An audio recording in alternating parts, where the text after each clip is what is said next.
Hi, I'm Al Sutherland with your Mesonet Weather Report. Wednesday afternoon was a time of sharp changes.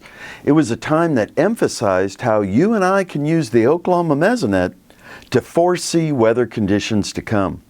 Sliding into the Panhandle were colder air temperatures.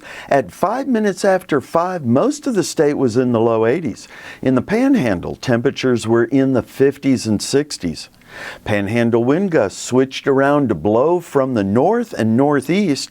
Wind gusts over the rest of the state were from the south and southeast. Relative humidities jumped into the 90s, while over the rest of the state, humidity percentages hovered in the 40s and low 50s. And rainfall on radar was showing up strong in the Panhandle.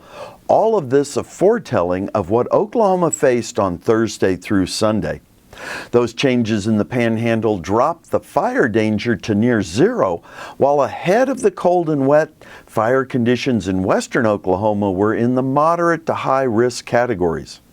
Maybe when all the rain has moved through, the east side of the state will have had enough rain to lift the southeast county burn bans. Here's Gary with a look at our winter weather outlooks. So let's go straight to the Climate Prediction Center's winter forecast.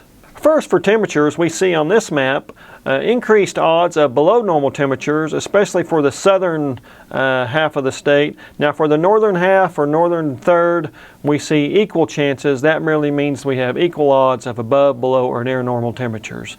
But for the southern half, we do see those increased odds for below normal temperatures, a typical El Nino pattern. Same thing goes for precipitation, that typical El Nino pattern. We see increased odds above normal precipitation, especially for the western two-thirds of the state, with those equal chances extending down into the northeastern parts of the state.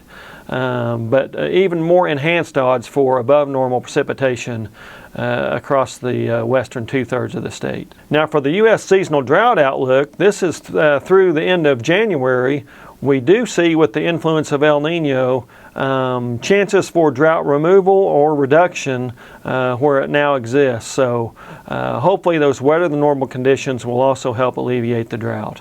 Now we have to be careful we don't try and combine those cooler than normal conditions with wetter than normal conditions and try and produce too much snow in our imaginations. Now some people would like that, some wouldn't, but it doesn't always work that way. That's it for this time. We'll see you next time on the Mesonet Weather Report.